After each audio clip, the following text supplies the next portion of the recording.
Hello everyone, welcome back to our YouTube channel defence point. और दोस्तों, आज के हमारे इस वीडियो में हम आप लोगों के लिए लेकर के आए हैं कोस्ट गार्ड, नाविक जीडी और डीबी एग्जाम की तैयारी के लिए मिक्स क्वेश्चंस का एक स्पेशल मॉक टेस्ट, जिसमें कि दोस्तों आपको प्रीवियस ईयर क्वेश्चन के साथ साथ टॉप मोस्ट सिलेक्टेड क्वेश्चंस भी देखने को मिल जाएंगे। तो वीडियो को एंड तक देखिएगा।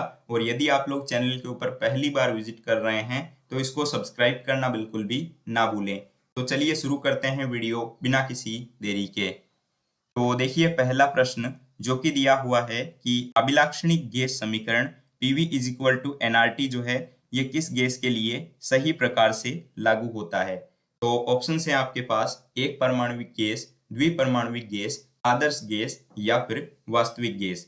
तो दोस्तों, ये जो अभिलाक्षणिक गैस समीकरण PV is equal to NRT होता है ये आपके आइडल गैसेस यानी कि आदर्श गैसों के लिए जो है सही प्रकार से लागू होता है। तो यहाँ पर इसके लिए करेक्ट आंसर हो जाएगा ऑप्शन नंबर सी। और अगर बात करें कि ये जो PV is equal to NRT है जो कि आपके गैस समीकरण कहलाता है, ये कैसे बनता है, तो याद रखेंगे कि जब चार्ल्स और बॉयल के नियम को आपस में संयुक्त किया जाता है तब जाकर के गैस समीकरण नियम बनता है। अब देखिए प्रश्न संख्या 2, और यहाँ पे सवाल है आपके पास में कि पीतल जो है ये निम्न में से किससे बनी हुई एक मिश्र धातु है। तो दोस्तों, ब्रास जो है ये किसकी एलॉय है ये बताना है। तो ये जो है आपके एयरफोर्स और कोस्ट गार्ड दोनों एग्जाम का ही प्रीवियस ईयर सवाल हो जाता है।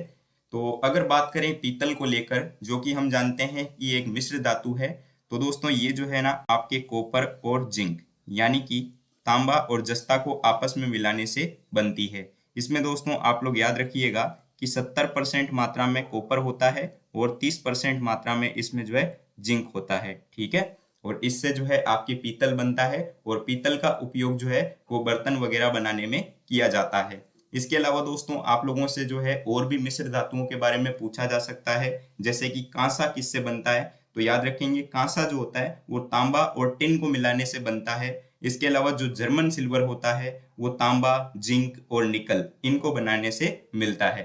और इस सवाल का आपका जो सही जवाब है वो इन ऑप्शंस में से हो जाएगा ऑप्शन नंबर ए। अब देखिए प्रश्न संख्या 3, और यहाँ पे क्वेश्चन दिया हुआ है कि राष्ट्रगान के रूप में जन गण मन को जो है कब अपनाया गया था। ठीक है, तो दोस्तों हम लोग जानते हैं कि भारत का जो राष्ट्रगान है वो मूल रूप से बांग्ला भाषा में लिखा गया था और इसको जो है गुरुदेव रविंद्रनाथ ठाकुर के द्वारा लिखा गया था। और दोस्तों, जब भारत का संविधान बनाया जा रहा था तो उसी समय जो है 24 जनवरी 1950 को इसको जो है अंगीकृत कर लिया गया था, यानी कि 24 जनवरी 1950 को जो है जन गण मन को जो है नेशनल एंथम यानी कि राष्ट्रगान के रूप में अपनाया गया। तो यहाँ पे इसका सही जवाब हो जाएगा ऑप्शन नंबर ए। ठीक है, इसके अलावा दोस्तों आप लोगों को जो है नेशनल एंथम के बारे में एक और फैक्ट याद रखना है कि जो इसकी अवधि होती है ये 52 सेकंड की होती है। ठीक है, क्योंकि ये भी जो है आपको एग्जाम में पूछा जा सकता है। अब देखिए प्रश्न संख्या 4, और यहाँ पे जो है रीजनिंग के कोडिंग डिकोडिंग का एक क्वेश्चन है और काफी शानदार सवाल दिया हुआ है, तो ध्यान से समझिएगा। यहाँ पे बोला जा रहा है कि एक निश्चित कूट भाषा में यदि रिएक्शन वर्ड को कुछ इस तरीके से लिखा जाता हो, साइंस वर्ड को जो है कुछ इस तरीके से लिखा जाता हो, तो आपको बताना है कि इसी कूट भाषा में केमिकल वर्ड को किस तरीके से लिखा जाएगा। तो दोस्तों क्वेश्चन के अकॉर्डिंग सबसे पहले हम नोट कर लेते हैं कि रिएक्शन वर्ड को किस तरीके से लिखा जा रहा है। तो आप देख सकते हैं कि मैंने इसको क्वेश्चन के अकॉर्डिंग अरेंज कर लिया है। अब दोस्तों अगर हम इसको समझें कि इसमें हुआ क्या है, किस तरीके से रिएक्शन को लिखा गया है, तो देखिए आर जिसके ऑपोजिट हम जानते हैं कि आई आता है। ठीक है, आर के ऑपोजिट अल्फाबेट में क्या आता है, आई, और आई का नंबर होता है 9।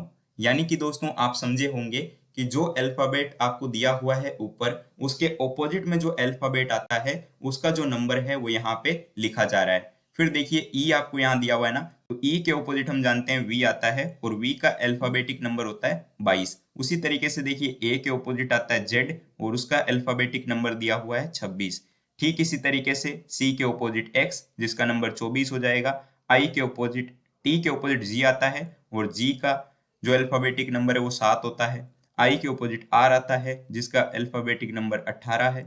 ओ के ऑपोजिट एल आता है जिसका अल्फाबेटिक नंबर 12 और एन के ऑपोजिट एम जिसका अल्फाबेटिक नंबर हो जाएगा 13। तो ठीक इसी तरीके से आपको केमिकल के लिए बताना है, तो सी के ऑपोजिट एक्स आता है और एक्स का जो अल्फाबेटिक नंबर है दोस्तों वो 24 होता है। एच के ऑपोजिट क्या आता है, तो एच के ऑपोजिट जो है एस आता है और उसका नंबर होता है 19। ई के ऑपोजिट वी आता है और उसका नंबर होता है 22। एम के ऑपोजिट क्या आता है, एन, और एन का नंबर होता है दोस्तों 14। अब देखिए आई के ऑपोजिट आर आता है, आर का नंबर 18। सी के ऑपोजिट आप देख सकते हैं कि एक्स आता है, उसका नंबर 24 होता है।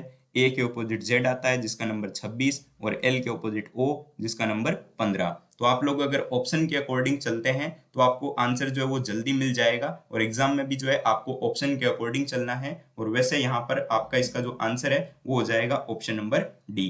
तो उम्मीद करता हूँ कि क्वेश्चन आप लोग समझे होंगे।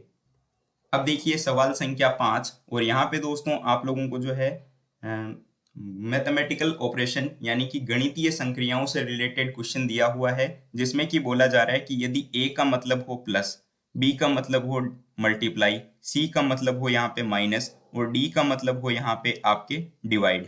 तो जो नीचे इक्वेशन आपको दी हुई है ये वाली, इसको सॉल्व करके आपको बताना है कि इसकी वैल्यू क्या आएगी। तो दोस्तों इस तरीके के क्वेश्चन को सॉल्व करने के लिए सबसे पहले क्वेश्चन के अकॉर्डिंग हम साइन चेंज करते हैं, और उसके बाद जो है इसको हम बोडमास रूल के अकॉर्डिंग सॉल्व करते हैं।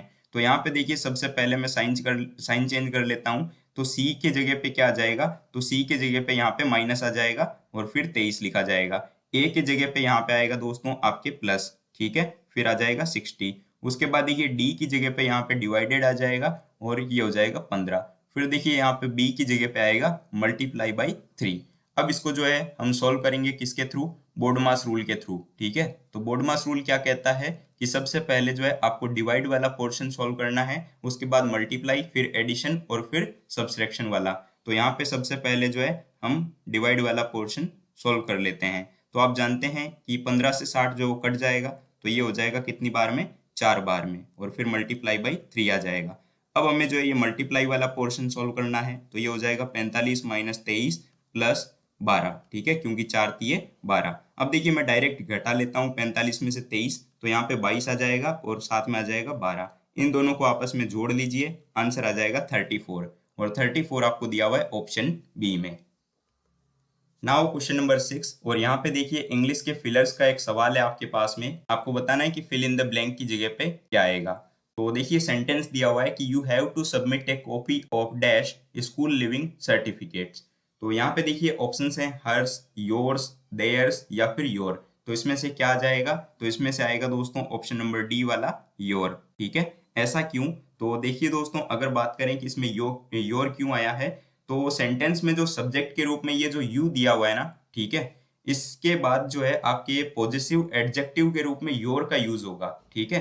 तो पॉजिटिव एडजेक्टिव यहाँ पर अगर आप लोग देखेंगे तो योर ही है, क्योंकि बाकी सब जो है वो पॉजिटिव प्रोनाउन है, ठीक है। तो इसी वजह से जो है यहाँ पे यूज लिया गया है option number D yours. Now question number 7, और यहाँ पे देखिए आपको जो है स्पॉटिंग द एरर यानी कि जो ग्रामेटिकल एरर वाले क्वेश्चन होते हैं वो दिया हुआ है, और नाविक एग्जाम में जो है आपको 1 से 2 क्वेश्चन इस तरीके से देखने को मिलेंगे, ठीक है। तो देखिए सेंटेंस क्या है कि in spite of my best efforts I could not concentrated on my studies. तो यहाँ पे आपको बताना है कि सेंटेंस में गलती कहाँ पर है। तो दोस्तों अगर आप लोग इस सेंटेंस को देखें तो यहाँ पे देखिए जो कंसंट्रेटेड वर्ड आया है ना, ये नहीं आएगा। यहाँ पर जो है V3 की जगह पे वर्ब की फर्स्ट फॉर्म को यूज में लिया जाएगा, यानी कि कंसंट्रेटेड की जगह पे आ जाएगा कॉन्सेंट्रेट, ठीक है। क्योंकि दोस्तों हम जानते हैं कि जब आपके सेंटेंस में मॉडल आया हुआ हो, और मॉडल के बाद में जो है आपके वर्ब की फर्स्ट फॉर्म को यूज में लिया जाता है, ना कि थर्ड फॉर्म को। तो यहाँ पे देखिए कुड जो है ये एक मॉडल है, ठीक है। तो कुड जो है अगर मॉडल है तो दोस्तों मॉडल की जगह पर जो है आप लोग जानते हैं कि उसके बाद में वर्ब की फर्स्ट फॉर्म आती है, तो ना कि कंसंट्रेटेड होगा, यहाँ पे हो जाएगा कॉन्सेंट्रेट। तो इस तरीके से यहाँ पर ऑप्शन सी में गलती है, ठीक है।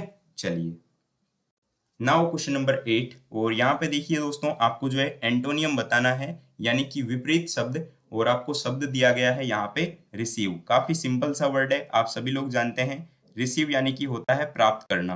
क्या होता है, रिसीव यानी कि प्राप्त करना। तो यहाँ पर आपको एंटोनियम बताना है। तो देखिए ऑप्शन है आपके पास ऑब्टेन, गिव, फॉलो या फिर अबेंडन। तो जिस प्रकार रिसीव यानी प्राप्त करना होता है, उसी तरीके से गिव यानी देना होता है। तो ये जो है इसका एंटोनियम हो जाएगा। बाकी ऑप्शंस को लेकर बात करें तो देखिए ऑब्टेन का मतलब भी जो है आपके प्राप्त करना ही होता है। एबेंडन का मतलब होता है दोस्तों एक तरीके से त्याग देना, ठीक है। इनके हिंदी मीनिंग में यहाँ पे लिख दे रहा हूँ ताकि आप लोग इनको नोट कर लें। और फॉलो यानी कि आप जानते हैं कि पीछा करना बोल सकते हैं आप इसको, या फिर जो आप बोल सकते हैं अनुसरण करना, तो इनको भी आप लोग लिख लीजिएगा। चलिए बढ़ते हैं अगले सवाल की तरफ। तो देखिए क्वेश्चन नंबर 9, और यहाँ पे दोस्तों आपको एक ईडियम दिया हुआ है, और इस ईडियम का जो मिलता जुलता मीनिंग है यानी कि अप्रोप्रिएट मीनिंग, वो आपको ऑप्शंस में से बताना है।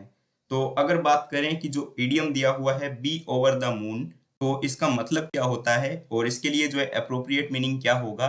तो देखिए बी ओवर द मून होता है दोस्तों अति प्रसन्न होना। क्या होता है? अति प्रसन्न होना। तो उसी तरीके से अगर आप लोग इन चारों ऑप्शंस को देखें तो यहाँ पे जो है परफेक्ट ऑप्शन हो जाएगा ऑप्शन नंबर सी वाला, क्योंकि इसमें दिया हुआ वेरी प्लीज्ड अबाउट समथिंग, ठीक है, यानी कि किसी चीज के लिए बहुत प्रसन्न होना। तो correct answer will be option C. Now question number 10, और यहाँ पे देखिए मिरर इमेज का एक सवाल है आपके पास में। आपको बताना है कि यदि ए बी रेखा पर मिरर रखा जाए तो नीचे जो आपको कुछ अल्फाबेटिक नंबर और जो कुछ लेटर्स दिए हुए हैं ये किस तरीके से आपको मिरर में देखने को मिलेंगे। तो वैसे दोस्तों अगर आप लोग इन ऑप्शंस को देखें तो यहाँ पे आपका राइट आंसर हो जाएगा ऑप्शन नंबर सी वाला। काफी सिंपल सा क्वेश्चन है वैसे।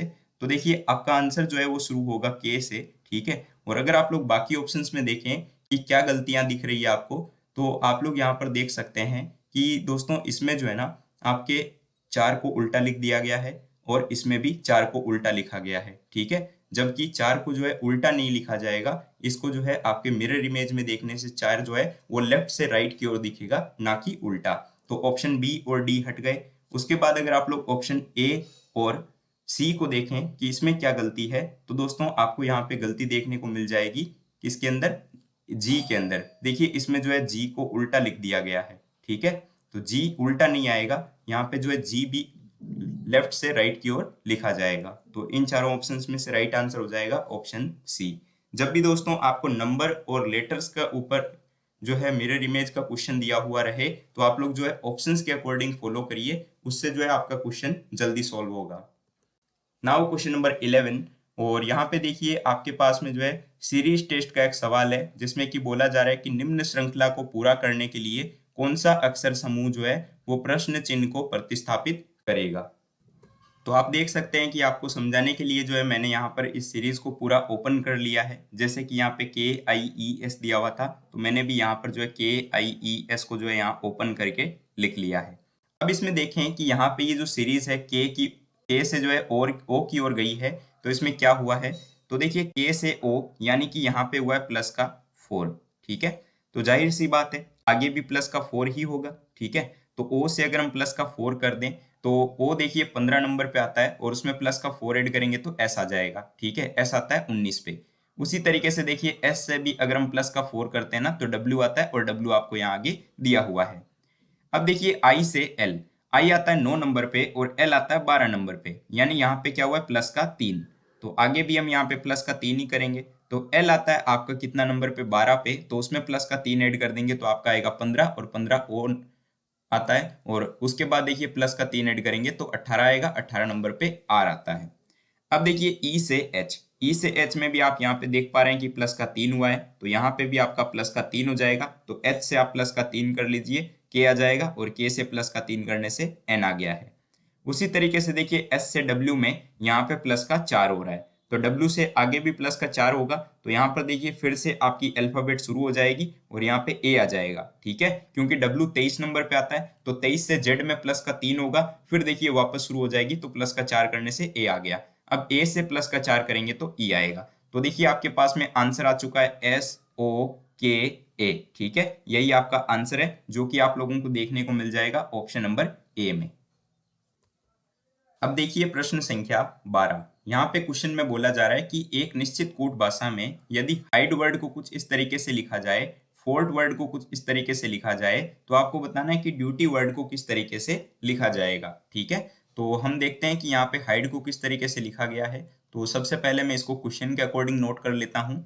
तो H के लिए यहाँ पे कोड यूज आया है 6, I के लिए यहाँ पे कोड यूज आया है 7, D के लिए यहाँ पे कोड को यूज में लिया गया है 2, और E के लिए यहाँ पे लिया गया है 3, ठीक है। लेकिन दोस्तों हम जानते हैं कि H आता है 8 नंबर पे, I आता है अल्फाबेट में 9 नंबर पे, डी जो है वो अल्फाबेट में 4 नंबर पे आता है और ई जो है ये 5 नंबर पे आता है। यानी कि आपको यहाँ पे क्या देखने को मिला कि जो 8 नंबर पे आता था उसको 6 के द्वारा लिखा गया है, जो 9 नंबर पे आता था उसको 7 के द्वारा लिखा गया है, जो 4 पे आता था उसको 2 से, और जो 5 पे आता था उसको 3 से लिखा जा रहा है। यानी कि यहाँ पे माइनस का 2 करके लिखा हुआ है। ठीक है, तो उसी तरीके से आपको ड्यूटी में भी जो है माइनस का 2 कर देना है सबके अंदर। तो देखिए दोस्तों, डी जो कि 4 नंबर पे आता है तो उसमें हम जो है माइनस का 2 कर लेंगे तो 2 आ जाएगा। यू जो कि आपके आता है 21 नंबर पे तो उससे माइनस का 2 करने से 19 आएगा। टी जो कि 20 नंबर पे आता है तो इसमें भी माइनस का 2 कर लीजिए, 18 हो जाएगा। और वाई आता है आपका 25 पे तो इसमें माइनस का 2 करने से 23 आएगा। तो करेक्ट आंसर हो जाएगा आपका ऑप्शन नंबर ए वाला। अब देखिए क्वेश्चन नंबर 13। यहाँ पे क्वेश्चन दिया हुआ है कि उस रसायन का नाम बताइए जो कि आम को पकाने के लिए जो है काम में आता है। ये दोस्तों आपसे सवाल इस तरीके से भी पूछा जा सकता है कि फलों को पकाने के लिए जो है किसको यूज में लिया जाता है। तो देखिए ऑप्शंस हैं calcium sulphide, calcium carbide, calcium carbonate या फिर कैल्शियम क्लोराइड।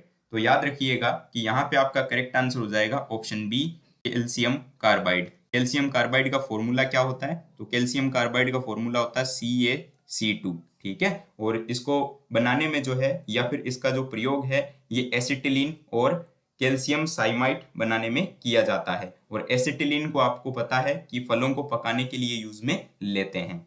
और दोस्तों याद रखिएगा कि कैल्शियम कार्बाइड की वजह से जो है कैंसर जैसी बीमारियां होने का भी खतरा रहता है। नाउ क्वेश्चन नंबर 14, और ये क्वेश्चन भी आपके प्रीवियस ईयर क्वेश्चन ही हो जाता है। यहाँ पे बोला जा रहा है कि सामान्य रूप से जो है परमाणु के नाभिक में क्या क्या होते हैं।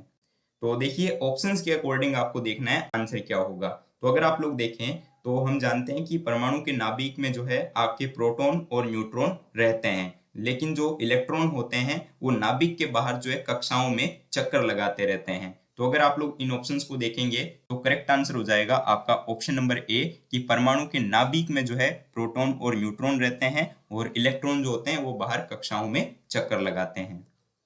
नाउ क्वेश्चन नंबर 15, और यहाँ पे देखिए क्वेश्चन है आपके पास में कि 1526 में एक युद्ध हुआ था, पानीपत का युद्ध। तो इसमें जो है इब्राहिम लोदी को किसने हराया और दिल्ली और आगरा पर कब्जा किया। तो पानीपत का पहला युद्ध जिसके बारे में आप लोग जानते हैं कि ये युद्ध कब हुआ था, तो 21 अप्रैल 1526। ये डेट भी आप लोग याद रखेंगे, काफी बार जो है एग्जाम में डेट भी पूछी जाती है। और इस युद्ध में जो है बाबर ने इब्राहिम लोदी को हरा करके जो है भारत में मुगल वंश की स्थापना की थी। और दोस्तों इस बारे में एक और फैक्ट याद रखिएगा, क्योंकि इस युद्ध से जुड़ा हुआ जो है एक दो फैक्ट और युद्ध में पूछा जाता है एग्जाम में। तो बाबर ने जो है इस युद्ध के अंदर तुलुगमा युद्ध पद्धति को अपनाया था। ठीक है, और ये तुलुगमा युद्ध पद्धति क्या होती है, तो ये जो तोपें होती है ना उनको सजाने की ये जो है एक बहुत ही उन्नत तकनीक होती है। ठीक है, चलिए तो करेक्ट आंसर हो जाएगा ऑप्शन नंबर सी। अगला सवाल है आपके पास में यहाँ पर कि भारतीय रिजर्व बैंक की जो स्थापना है ये किस वर्ष में की गई थी। तो आरबीआई के बारे में भी क्वेश्चन अक्सर एग्जाम में आते हैं। तो भारतीय रिजर्व बैंक की स्थापना जो है वो भारतीय रिजर्व बैंक अधिनियम 1934 के प्रावधानों के अनुसार जो है 1 अप्रैल 1935 को की गई थी। ठीक है, और रिजर्व बैंक का जो केंद्रीय कार्यालय था वो पहले कोलकाता में स्थापित किया गया था, लेकिन दोस्तों 1937 के बाद जो है इसको स्थायी रूप से मुंबई के अंदर बना दिया गया। ठीक है, तो आरबीआई का हेडक्वार्टर कहाँ पर याद है, तो याद रखेंगे मुंबई के अंदर है। और इसका जो राष्ट्रीयकरण कब हुआ, तो 1 जनवरी 1949 को जो है इसका राष्ट्रीयकरण किया गया था। तो करेक्ट आंसर होगा यहाँ पर आपका 1935। ठीक है, 1 अप्रैल 1935 को जो है भारतीय रिजर्व बैंक अधिनियम के तहत जो है आरबीआई की स्थापना की गई थी और इसका हेडक्वार्टर जो है आप लोग याद रखेंगे मुंबई में है। नाउ क्वेश्चन नंबर 17, और यहाँ पे आपके पास एक वर्ड है प्रोमिनेंट, और प्रोमिनेंट का जो है आपको एंटोनियम बताना है। तो दोस्तों प्रोमिनेंट यानी कि होता है एक तरीके से प्रसिद्ध या फिर विशिष्ट। ठीक है, क्या होता है, प्रसिद्ध या फिर विशिष्ट। ये हिंदी वर्ड्स को आप लोग नोट कर लीजिएगा जो कि आगे एग्जाम में काफी आपके लिए हेल्पफुल होंगे। तो अगर आप देखें कि इनमें से जो है सही आंसर इसका कौन सा होगा, तो ऑप्शन ए जो है यहाँ पर सही हो जाएगा। देखिए इनकॉन्स्पियस यानी कि होता है तुच्छ। ठीक है, क्या होता है, तुच्छ। जिस प्रकार प्रोमिनेंट यानी कि होता है आपके प्रसिद्ध, उसी प्रकार से आपके इनकॉन्स्पियस यानी कि होता है तुच्छ, जो कि इसका एंटोनियम है। डेंजरस के बारे में आप सभी लोग जानते हैं, डेंजरस यानी कि होता है खतरनाक। ठीक है, और एविडेंट यानी कि आप लोग जानते हैं कि जो आपके होते हैं ना प्रत्यक्ष या फिर जो सबूत होते हैं उसके लिए एविडेंट बोलते हैं। और क्रेजी भी आप लोग जानते ही हैं, पागल या फिर जो सनकी टाइप के लोग होते हैं उनके लिए क्रेजी बोलते हैं। ठीक है, अब देखिए अगला सवाल। तो यहाँ पे जो है आपको प्रॉफिट एंड लॉस का एक काफी अच्छा सवाल दिया हुआ है और इसी तरीके का सवाल आपके एग्जाम में भी आया हुआ है। तो इसमें बोला जा रहा है कि एक दुकानदार जो है वो 800 रुपये प्रति किलोग्राम वाली 26 किलोग्राम चाय को जो है 1440 रुपये प्रति किलोग्राम की 30 किलोग्राम चाय के साथ जो है मिला देता है और उस मिश्रित चाय को जो है 1200 रुपये प्रति किलोग्राम की दर से बेचता है। तो उसका जो लाभ परसेंट है वो कितना है। ठीक है, तो देखिए दोस्तों सिंपल सी बात है कि 26 किलोग्राम और 30 किलोग्राम वाली दो चाय है। ठीक है, और इनको जो है आपस में मिला करके बेचा जा रहा है। तो क्या हो जाएगा, तो इनका जो कुल मूल्य है वो सबसे पहले हम निकाल लेंगे। ठीक है, टोटल प्राइस।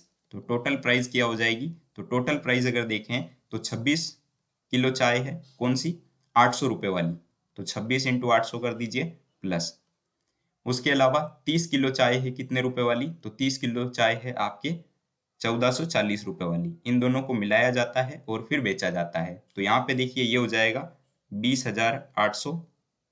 ठीक है, और ये हो जाएगा आपके पास में 43,200। चलिए इतनी बात समझ में आई। अब देखिए इनको जोड़ लेते हैं तो ये 64,000 आ जाएगा। तो ये 64,000 रुपये आपके पास में आ गए हैं टोटल प्राइस।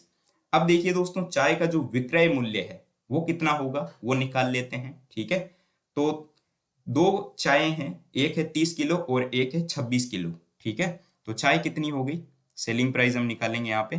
तो एक चाय है आपके पास में 26 किलो और एक चाय दी हुई है 30 किलो और दोनों को जो है एवरेज प्राइस पे बेचा जाता है मिला करके 1200 रुपये के हिसाब से। तो यहाँ पर ये जो वैल्यू आ रही है ये हो जाएगी आपके 67,200 रुपये। ठीक है, तो आपके पास में देखिए टोटल प्राइस है और सेलिंग प्राइस है। तो आप लोग यहाँ पे निकाल सकते हैं प्रॉफिट।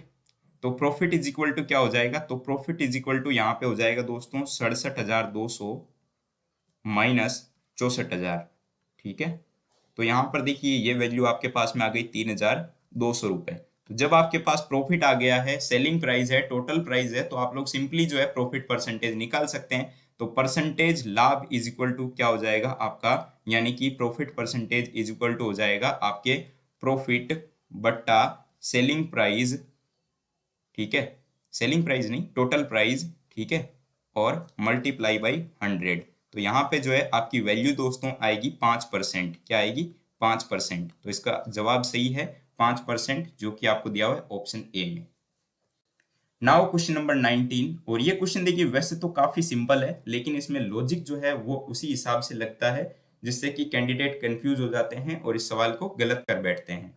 तो यहाँ पे बोला जा रहा है कि एक 100 मीटर लंबी ट्रेन है। ठीक है, जो कि 68 किलोमीटर प्रति घंटा की गति से चल रही है और उसी दिशा में एक और दूसरी ट्रेन है जो कि 50 किलोमीटर पर घंटा की ओर से जो है 150 मीटर लंबे रेल है वो जारी है। ठीक है, तो ये जो है आपस में कितने सेकंड में पार करेगी यही पूछा जा रहा है। मिलने के बाद ये जो है आपस में उसे कितने समय में पार कर लेगी। तो देखिए दोनों ट्रेनें जो है ना ये एक ही दिशा में जा रही है। तो यहाँ पर जो है हम सबसे पहले सापेक्ष चाल निकाल लेंगे कि सापेक्ष चाल क्या है। ठीक है, तो सापेक्ष चाल कैसे निकालते हैं, तो एवरेज स्पीड जो है यानी कि सापेक्ष चाल ये हो जाएगी 68 माइनस 50, क्योंकि पहली ट्रेन की स्पीड आपको दी हुई है 68 किलोमीटर पर घंटा और दूसरी वाली की दी हुई है 50 किलोमीटर पर घंटा। तो यहाँ पर देखिए वैल्यू आपके पास आ जाएगी 18 किलोमीटर पर आवर। ठीक है, 18 किलोमीटर पर आवर। लेकिन दोस्तों आपसे जो आंसर पूछा जा रहा है ना वो सेकंड में पूछा जा रहा है। तो दोस्तों आप लोगों को ये जो किलोमीटर पर घंटा है ना इसको भी मीटर पर सेकंड में कन्वर्ट करना होगा। तो मीटर पर सेकंड में कन्वर्ट करने के लिए आपको पता है कि आप जो है इसको 5/18 से गुणा कर देते हैं। तो ये हो जाएगा इतना। ठीक है, 18 इंटू 5/18, जिससे कि आपके पास में वैल्यू आ जाएगी 5 मीटर पर सेकंड। इतनी बात समझ में आ गई। अब देखिए दोस्तों क्वेश्चन के अकॉर्डिंग पहली रेल के द्वारा दूसरी रेल को पार करने में लगा समय जो है वो हमें निकालना है। ठीक है, तो पहली रेल के द्वारा दूसरी रेल को पार करने में लगा समय, तो 100 मीटर लंबी है पहली वाली और दूसरी वाली ट्रेन है आपके 150 मीटर लंबी।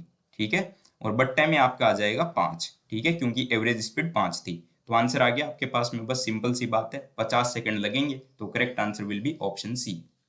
नाउ क्वेश्चन नंबर 20, जो कि आज के इस वीडियो का लास्ट क्वेश्चन है। और यहाँ पे दोस्तों आपसे बोला जा रहा है कि एक एयरपोर्ट में एक सूटकेस ट्रॉली में उतारा गया और वहां पर पड़ा रहा, ठीक है, जब तक कि किसी ने आकर के उसे आगे नहीं धकेला।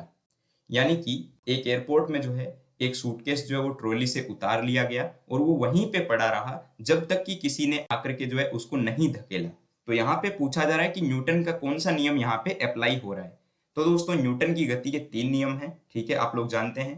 पहला नियम जिसको लॉ ऑफ इनर्शिया यानी कि जड़त्व का नियम या फिर न्यूटन की गति का पहला नियम बोलते हैं, तो वो ये कहता है कि अगर कोई भी वस्तु अपनी अवस्था में है तो वो तब तक बनी रहेगी जब तक कि उस पर कोई बाहरी बल ना लगाया जाए, ठीक है। तो ये जो आपके क्वेश्चन है ना, इस कंडीशन में आपके न्यूटन की गति का पहला नियम अप्लाई हो रहा है, यानी कि लॉ ऑफ इनर्शिया। तो correct answer will be option A. तो दोस्तों उम्मीद करता हूं कि सारे क्वेश्चन आपको समझ आए होंगे। अगर किसी भी क्वेश्चन में कोई डाउट है तो आप लोग कमेंट बॉक्स में पूछ लीजिएगा। और अब एक क्वेश्चन आप लोगों के लिए है क्वेश्चन फॉर यू सीरीज में, इसका सही जवाब क्या होगा ये आप लोग कमेंट में बताइएगा कि निम्नलिखित धातुओं में से कौन सी जो है वो सामान्य तापमान पर तरल अवस्था में रहती है।